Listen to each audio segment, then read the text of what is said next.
Welcome back to Mom Talk. On this episode, Victoria and I are going to talk about milestones with kids and how sometimes as moms we compare and put too much pressure on ourselves or our kids, but every milestone they reach is fine whenever they reach it. Yeah, absolutely. I think I told you this, but right before my kids' well checks, I would Google The checklist? The checklist. What should they be doing at this certain time? So then I would kind of give them a little side test. Like, are you playing with building blocks? Or weird stuff. It was can you put a straw through a Cheerio? I'm like, oh yeah. I mean, Remy just had her 3-year well check on Monday, and one of the questions on the questionnaire was, can she string Cheerios on a piece of yarn? I'm like, I've never asked her to do that. Haven't seen it done. But sure. So when I saw that, I thought, okay, Emma, let's get out this yarn and Cheerios and try to see if you can do this before we get to your appointment.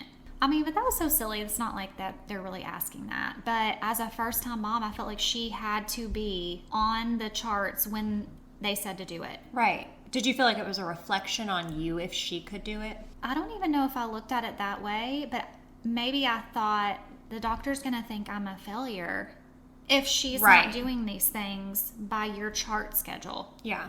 So I did worry about that. I mean, obviously we know now with older kids, they're going to get to whatever they need to get to. Right. But I was like, okay, let me help her crawl.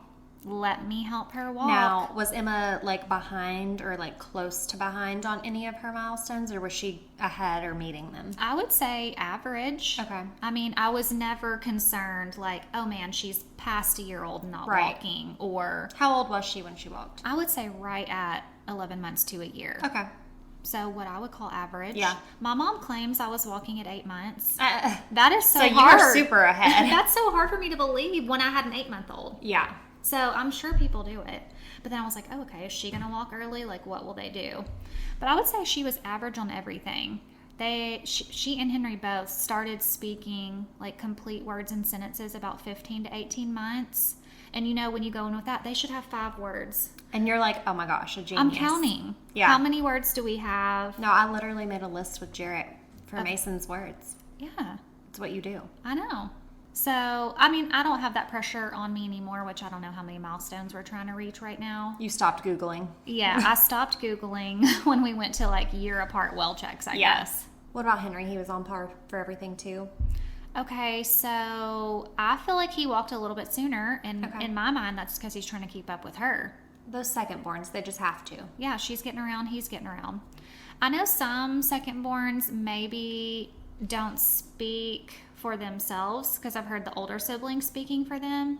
I didn't really have that with Henry either. I felt like that was pretty on par. Mm-hmm. Emma potty trained at 2 in a couple months. And actually somebody helped me do that because I had somebody keep Emma. I don't know if I've ever said this, but a close family friend kept her after she was born up until almost 3. And that was so nice, so great. Yeah. But she was like, okay, we're potty training. Potty train her. Yeah. I was like, oh my gosh, great. And it worked. And it works. And just when she first started wearing little panties, and she could tell she had an accident. She only had one, and that was it. She was potty trained day and night, no problems. Yeah. And then Henry, I don't remember exactly what age, because I guess second child problems, but I was like, okay, it's summertime, let's go for this. Start peeing on these trees. Yep. Boys, you can just have them pee on random things. I mean, that was the easiest. Summertime is when you potty train a boy. No, the easiest. I had no problems because I heard people say boys are harder. I never had that issue with him, but he did love to go pee on something. Yeah. We still do. Yeah. Yeah. I am currently in the potty training with Remy. Okay, so how's it going? So Mason potty trained himself. What do you mean? I mean, I bought a little potty and I put it together and I was like, hey, here's this little potty. If you feel like you need to go potty, here it is. And he just did. He was like, okay, I did need He was that. like, I understand. Got it. Yes. And he honestly tried to potty train himself at 17 months. And the only reason I remember that is because I had just had Remy. Oh. Did you tell him no? I was like, I have a 2-week-old. You can't do this right now. No. I say he started to potty train himself. I really let him potty train himself. I we didn't set a timer. It wasn't every so often we're going to go try. Like, there was a potty available and he would use it or he wouldn't. And so I probably could have had him potty trained before he turned 2.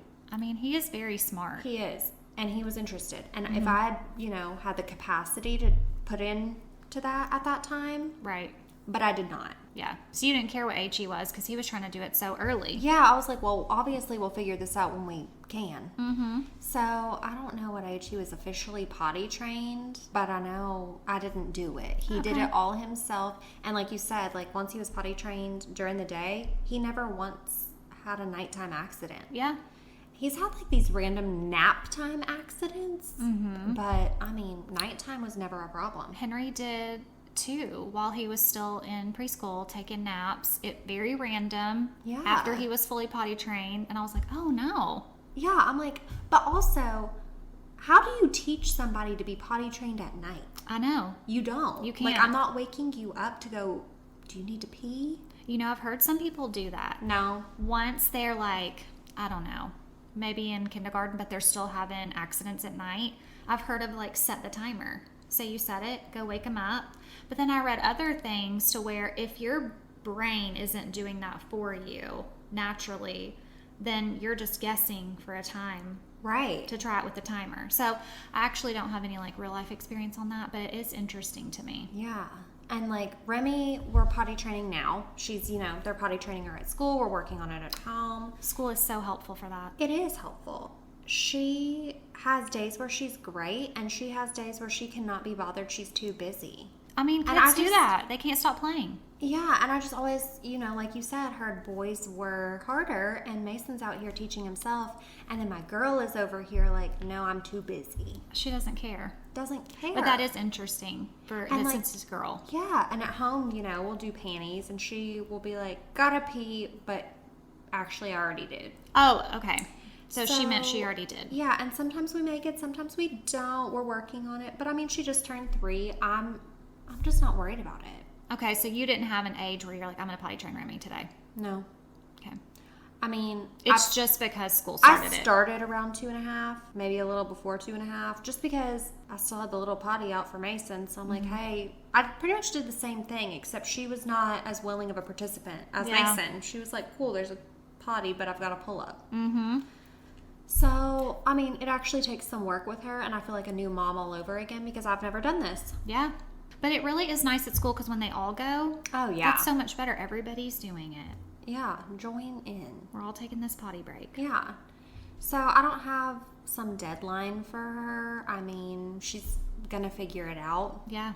I'm not worried about it. Mm-hmm. I don't want to put pressure on her. Like, she does get rewards when she goes potty, and like with Mason, he did have a potty jar, so every time he went potty he got to put a bean in a jar, and when the jar got all the way full he got a big present, like I'm talking like a Christmas level present. Okay.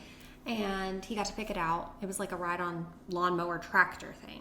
That is really nice. Yeah, that's a good prize to work toward. Remy has a jar, except instead of beans, hers is a jar of feathers. Okay. Does she care to fill it up? She wants to play with the feathers. I know she grasps the concept because she's picked out a few things, but no, she does not really. She's like, if I get it, I get it. If I don't, I don't. Yeah, she's like, it'll get full when it gets full. Yeah. It's a work in progress. Well, she is obviously on her own timeline. Yeah. And which I mean, is fine. Like social media, internet, you can find any article you want to say what the best age is to start potty training or what age they should be potty trained by. That's true. Because everybody has a different opinion, and their opinion is what worked for them, probably. Yeah, it's weird having 2 kids so close in age, too, because Mason potty trained himself. I was fine with that. Remy's taking until now she's 3. I'm fine with that. Like, I'm not putting that pressure on myself or them. Mm-hmm. It's all going to be fine. Okay, did they ever do, like, a pacifier? Did you feel like you had to get rid of that? I feel like your kids were not passy kids. My kids were not passy babies. I offered it to both of them. They both were like, nah. Like, maybe the first couple weeks in the hospital. Like, they give it to you in the hospital. So we just brought those home maybe a couple weeks after, but no. I feel like that one's a really big... Oh, that's controversial. If somebody sees your kid with a passy after this age, that's a problem. Yeah, did your kids do passies? Yeah, they both did, and I had to take them both away. Like, I did feel like when the doctor recommended, that was my time. How old were they? He said like 18 months is like the golden age because they should be old enough to not start sucking their thumb, but old enough to realize we're taking this away, you don't need it anymore type of deal. Right. So I went with that recommendation. Okay. And I think I may have already mentioned this, but that's one of the saddest times because I felt like it was just their thing. Yeah. Their comfort. How did you take it away? Did they just disappear one day? I know some people cut them. Oh, I've heard Shorter of that. and shorter. See, I didn't cut it. I narrowed it down, nap only. Okay. And then after, I took it away, nap only. And then after they got through the nap without it, then I went to the bedtime. Okay. Like, I know some kids, like, have them, like, throughout the day. My kids never really had it throughout the day, unless they were, like, sick or something. Yeah. So I didn't have to really break that. So maybe the habit wasn't too bad, but they both took it really well. It wasn't, like, a big problem. I just worried about it. Right. But I feel like if they had kept it past that age, I would have been like, oh man, they can't take this passy to school or preschool. Or so I am glad I did it when I did it. And they lived to tell about it. They lived the next day. It was not the end of the world. Right. So I know you said that your kids were both like talking at like 15, 18 months. Mason may as well have been talking the day he was born. Yes, he has always spoken very well. He is so verbal. I don't even know what to say about it. I know. And some people, like majority of people would say boys are more like they're moving their motor skills, right? Yeah. Their gross motor is just where they take off.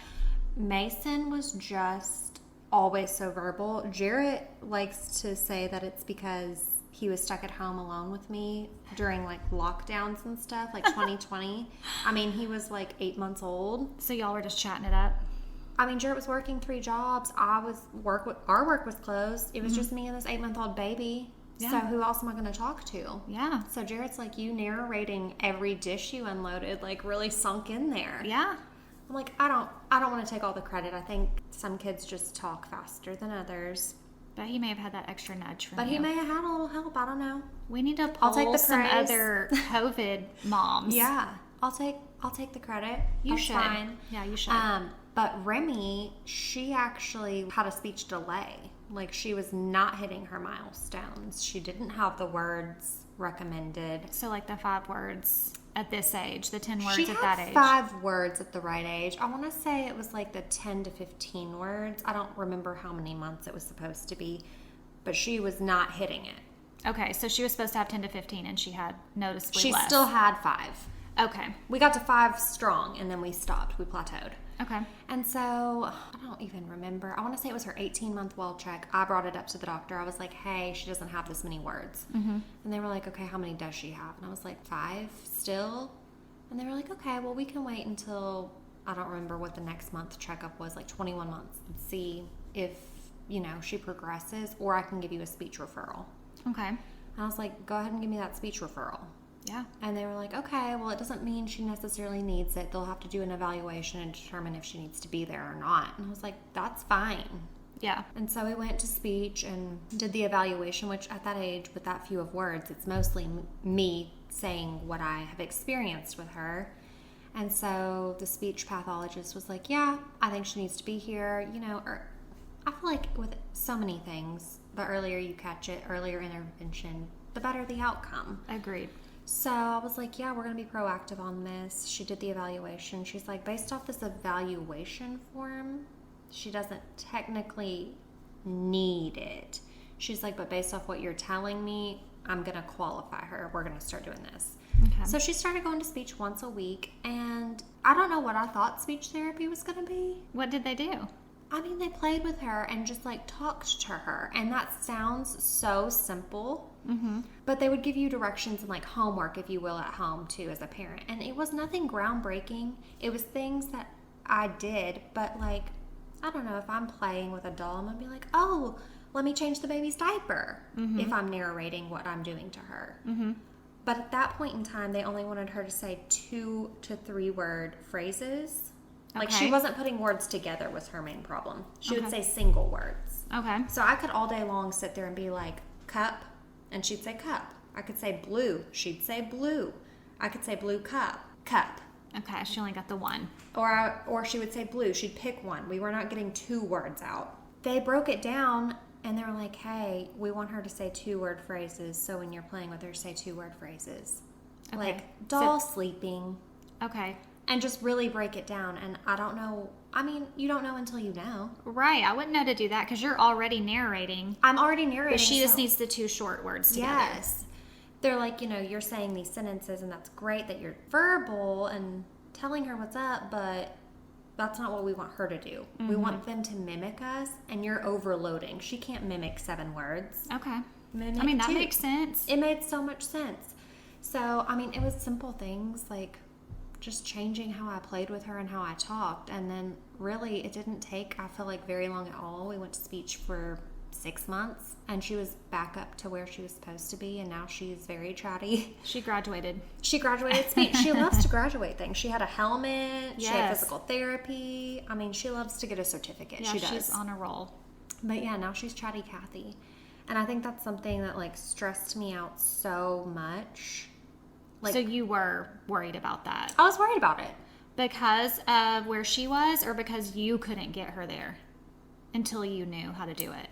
I think because she's my second child, and I feel like the fear all moms have when they add on a child, am I going to be able to give this kid as much attention? Am I going to be able to do the same things for this child? And Mason talked so well so early on. I'm like, I wasn't able to give Remy the same thing. Did you expect her to do that, and when she didn't, you were surprised? It kind of sucks in a way that Mason was my first child and was so verbal, because it kind of set the bar unrealistically high. I don't know how many times my pediatrician told me you cannot compare. You can't compare your kid to your other kid. You can't compare your kid to somebody else's kid. Like, you just can't do it. Yeah. But I did. Like, I mean, you also kind of can't help it. I know. It's everywhere. No, I know. So I think for me, it was hard for me because I was like, I did something wrong. But obviously you didn't. I didn't do anything wrong. When you say the first and second child and talking and stuff, I feel like I read more books to Emma. Because I mean, you had the time. it was just us. Every night we're reading. And they say how important that is to read to them, read out loud. And then I would think back, oh my gosh, have I done this with Henry? Is he going to be able to read? Is he going to get good reading grades in school? Like, let me just spiral. Obviously. Which he doesn't enjoy reading as much as Emma does. He will still let me read to him, like before bedtime, like a whole story if we want to. But he is probably not going to pick up a book and read it. Right. I don't blame myself now, but I think that's just him. Yeah. I see, and it's weird too because Remy walked earlier than Mason. Oh, did she? Yeah. So how old was she?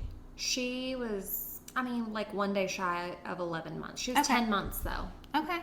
And then Mason, I think he was 12 or 13 months. Like you said, boys tend to have the gross motor before the girls. So my kids were all backwards. None of the wives' tales or statistics were true. Yeah.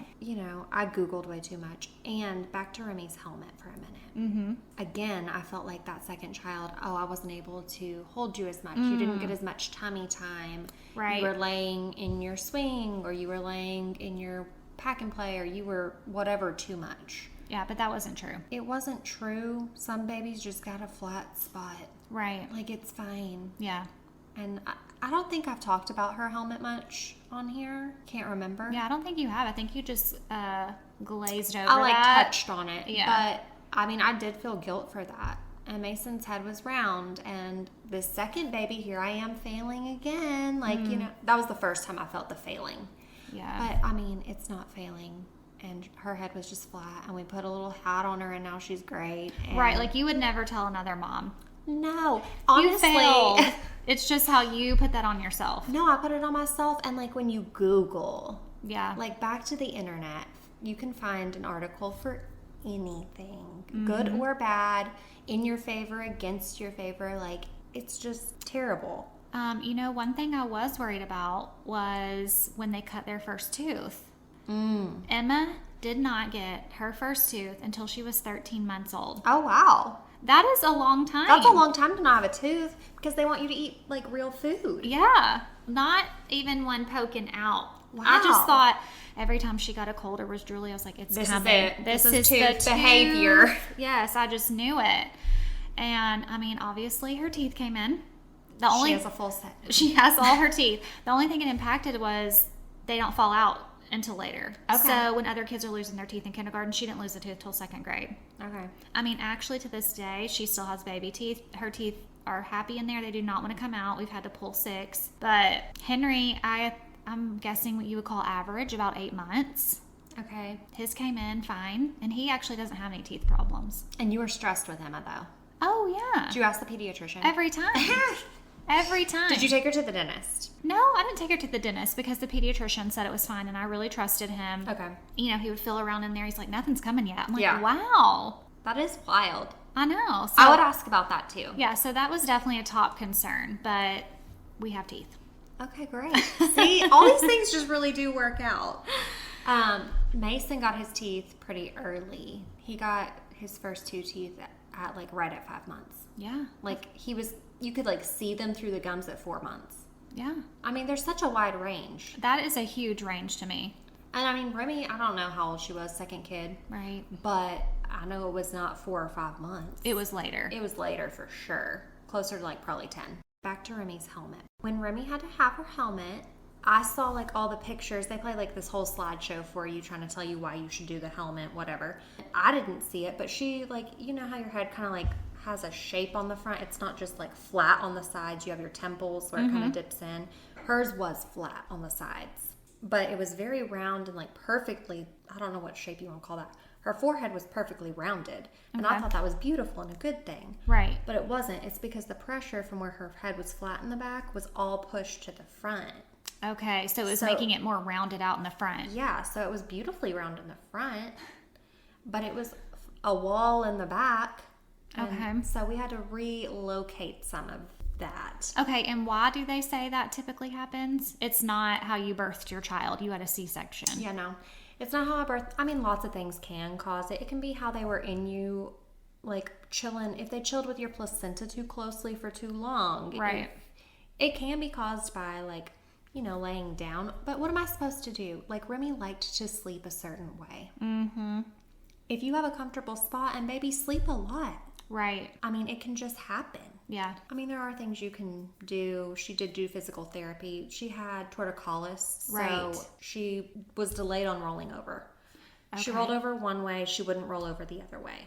So were you worried when she wasn't rolling? I was, and I did bring that up to the physical therapist or to the doctor and got a physical therapy referral because I was like, yeah, she's rolling this way, but not this way. And again, the pediatrician was like, well, sometimes it takes them longer. I was like, yeah, it's taking too long for my comfort.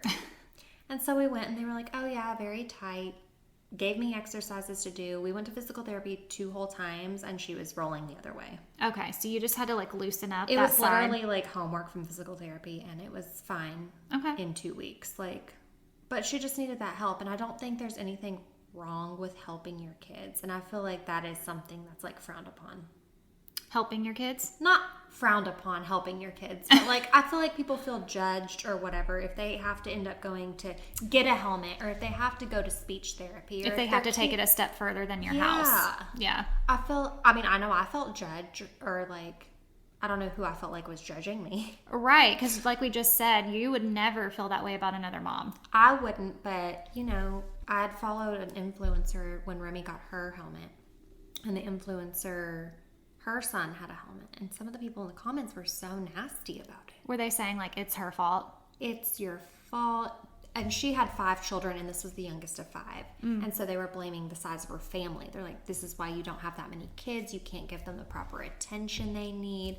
And so I just felt terrible because I was like, yep, that's me. Oh, that is so sad. Yeah, but I would never do that. But there are plenty of people who would. Yeah. So, you know, taking Remy to the grocery store, I'm like, oh, that lady on aisle 5 definitely thinks I'm a bad mom. Did an older lady ask you one day about her helmet? I know a few people did make comments about it, just Okay. like why Would the she helmet? need that? They've never even seen it. They probably Yeah. have no idea. Oh, I mean, my grandma, she had no idea. She's like, what do you mean? I mean, Her we head's didn't not do round. that when we were kids. So this Right. is, I mean, what, fairly new? Yeah, it's newer. But I mean, they say there's benefits to it. Like it can help with dental things, TMJ. It can help possibly prevent migraines and different like problems like that. So I wonder if I have a flat head. I mean, I don't think you do, but maybe you have a flathead. Emma says I have a spot. Uh-oh. I have a spot too. It's like right here. Yeah. And it's a weird spot because it's like on the top of my head. Yeah, right on the top. Yeah. Okay, hopefully that's normal. That has to be. Okay. But no, I mean, I think my biggest holdup with deciding to do Remy's helmet, because they were like, she's moderate. Mm-hmm. And so they were like, it's your choice. You can do it. You don't have to do it, obviously. And I think my biggest holdup was literally other people's perception of it. And that is the dumbest reason to not help your kid. Right. In any way that you can. I know, but I can see why you would feel worried. Oh, yeah. I was definitely worried. Yeah. And I mean, same thing with speech. Like, it's touchy. Like, do I want people to know that? But on the other hand, they could be thinking, wow, she's really hands-on. She noticed this. She's helping take care of it. Yeah. And I mean, I know there were times when people unintentionally said things that did hurt my feelings, even about speech. Like, even well-intended comments can, I don't know, just yeah, make when you you're feel already away. maybe second-guessing yourself. Yeah, and when I don't know, I felt lousy about it. Looking back, I had no reason to. It's literally just another thing. Right. Like, if my kid had an ear infection and it kept happening, I would get tubes. Exactly. If my kid needs help with speech, I'm going to go to speech. Yeah, if they need tutoring when they're in school later, we'll get tutoring. Right. So I don't know why I felt such a way, but I think the early life stuff, you just as a mom assume you can handle it all on your own. Yeah, or that you, bunny ears, should be able to. Yes. But it's okay when you need extra help. Yeah. I don't like that people are hating on people with helmets or speech therapy or whatever type of therapy. Yeah, whatever you need. I don't like it. No. Okay, so in conclusion, we can't compare ourselves to other moms because we're all doing what we think is best for our kids. Yeah, with help, without help, whatever that looks like for you. Yep. Agreed. Okay, well, thank y'all for listening. If you haven't subscribed already, you can do that at Spotify or the Purple Podcast app. And don't forget to follow us on Instagram, TikTok, and YouTube. Thanks. Bye. Bye.